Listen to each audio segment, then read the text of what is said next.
hello' everyone সকলোকে এটা নতুন ভিডিঅ'লৈ স্বাগতম জনাইছোঁ মই পাৰ্চনেলি এটা কুৱেশ্যন মোক মানুহে বহুত সুধি থাকে যে তোমালোকে ব্ৰকলি কেনেদৰে খোৱা আৰু ইমান যে খোৱা আমি দেখোন খালে ভাল নালাগে সেনেকুৱা ধৰণৰ কিছুমান প্ৰশ্ন সেইকাৰণে মই আজি ব্ৰকলিৰ দুটা স্পেচিয়েল ৰেচিপি আপোনালোকৰ কাৰণে লৈ আহিছোঁ আৰু ব্ৰকলিটো সবে চিনি পায় এটা সেউজীয়া ধৰণৰ ফুলকবিৰ নিচিনা শাক যিটো এতিয়া ঠাণ্ডা দিনত বহুত সহজে সকলোতে পোৱা যায় আমাৰ অসমতো পোৱা যায় বা ইণ্ডিয়াৰ যিকোনো ঠাইত বা এতিয়াতো ইয়াতো বাৰু গোটেই বাৰমাহে পোৱা যায়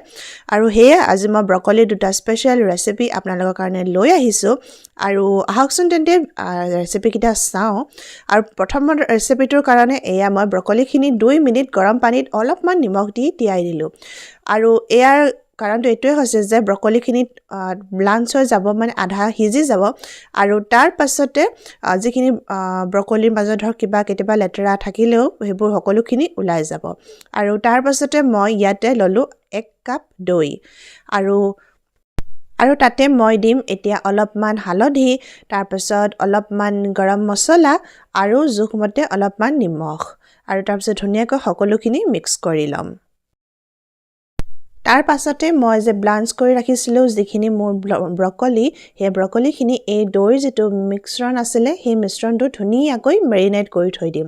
আৰু গোটেইখিনি ধুনীয়াকৈ সানি লৈ প্ৰায় মই আধা ঘণ্টা বা এঘণ্টামানৰ কাৰণে মেৰিনেট কৰি থৈ দিম প্ৰায় আধা ঘণ্টাৰ পাছত এখন কেৰাহী গৰম কৰি মই তাতে দিলোঁ অলপমান তেল আৰু 1 চামুচ বাটাৰ তেল দিয়াৰ কাৰণ এইটোৱে নহ'লে বাটাৰটো লগালগ কেৰাহীখনত জ্বলি যাব আৰু তাৰপিছত যেতিয়া বাটাৰখিনি ধুনীয়াকৈ মেল্ট হৈ গ'ল মই ইয়াতে মেৰিনেট কৰি থোৱা মোৰ ব্ৰকলিৰ পিচকেইটা ইয়াতে ফ্ৰাই কৰি ল'ম ধুনীয়াকৈ এয়া দেখিছেনে আপোনালোকে কম গেছত ইলুটি কৰি মই গোটেইকেইটা পিচ ধুনীয়াকৈ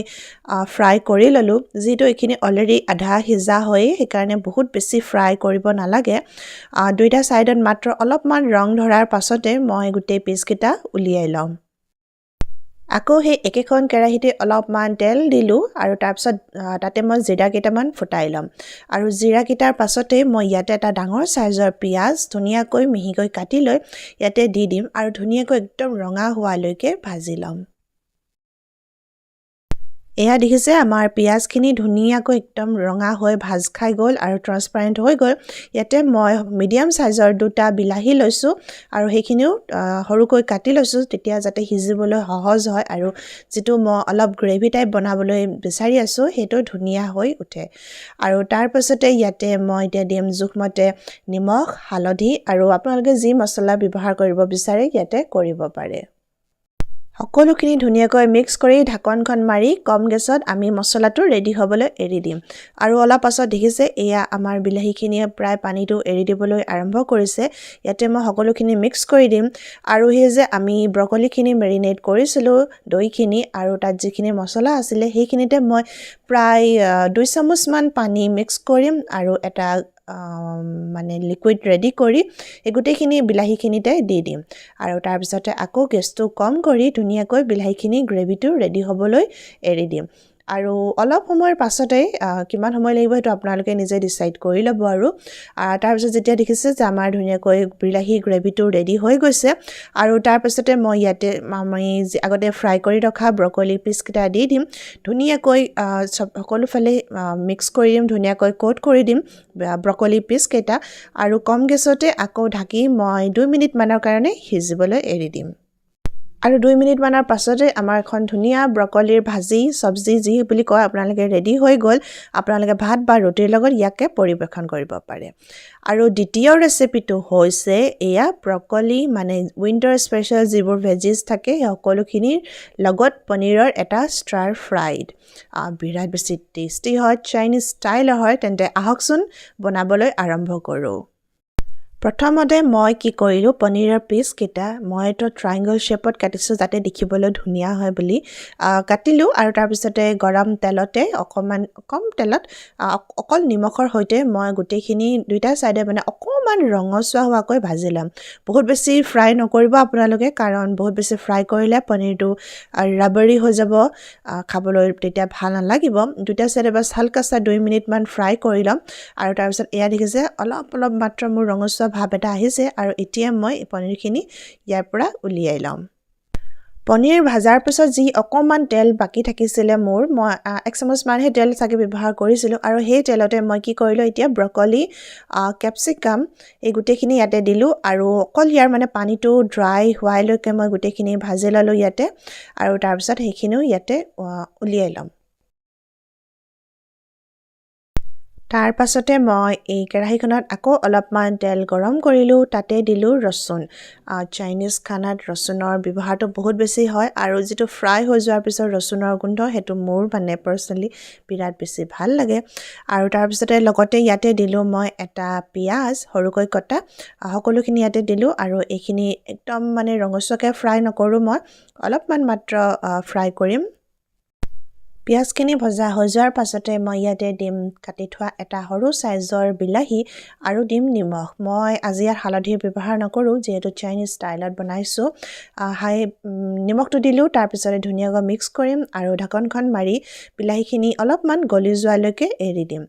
আৰু তাৰপিছতে দেখিছে বিলাহীখিনি প্ৰায় আধা গলি গৈছে মই এতিয়াই ইয়াতে যিখিনি মোৰ ভেজিটেবলছ আছিলে ইয়াতে আছে মোৰ গাজৰ 3টা কালাৰৰ কেপচিকাম ব্ৰকলি আৰু তাৰপিছতে লগতে মই ইয়াতে দিম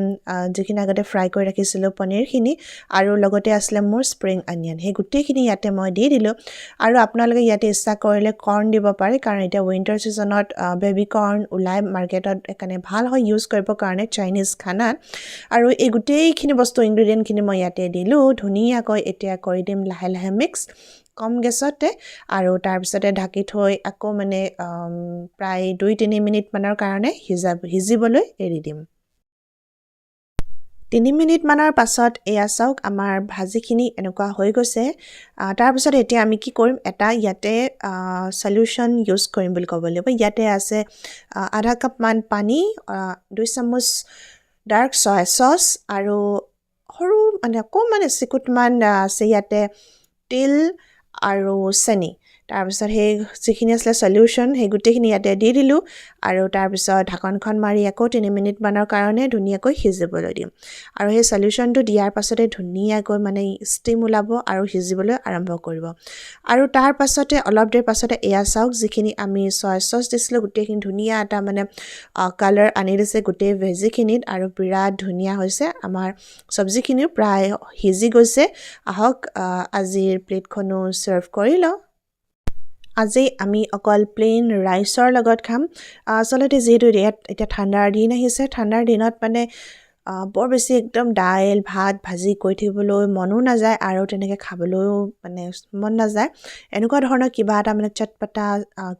গৰমে খাবলৈ মন যায় আৰু ভাল লাগে আচলতে ঠাণ্ডাৰ দিনকেইটা সেইটো কাৰণেই বেছি ভাল লাগে মোৰ ক'ব লাগিব কাৰণ ৰং বিৰঙী ইমান ধুনীয়া ধুনীয়া শাক পাচলিবোৰ ওলায় আৰু এনেকৈ ষ্টাৰ ফ্ৰাইড খাবৰ কাৰণে বা চাইনিজ খানা খাবৰ কাৰণে একদম পাৰফেক্ট যিবোৰ মানে চব্জি সকলোখিনি ওলায় আৰু আপোনালোকেও খাব নিজৰ ল'ৰা ছোৱালীৰ খাদ্যটো ব্যৱহাৰ কৰিব কাৰণ এইবোৰ আমি বতৰৰ শাক বতৰতে খাব লাগে আৰু আজি আপোনালোকৰ কাৰণে ব্ৰকলিৰ 2টা ৰেচিপি আগবঢ়ালোঁ মোক কেনেকুৱা লাগিলে ক'বলৈ নাপাহৰিব যদি ভাল লাগিলে তেন্তে লাইক এটা কমেণ্ট এটা কৰি দিব আৰু নতুনসকলে চেনেলটো ছাবস্ক্ৰাইব কৰি দিব মই অন্য এটা দিনত আহিম এটা নতুন ভিডিঅ' লৈ আপোনালোকৰ কাৰণে তেতিয়ালৈকে সকলো সুস্থ থাকক আৰু হাঁহি ফূৰ্তিৰে থাকক এতিয়া মই লৈছোঁ বিদায় বাই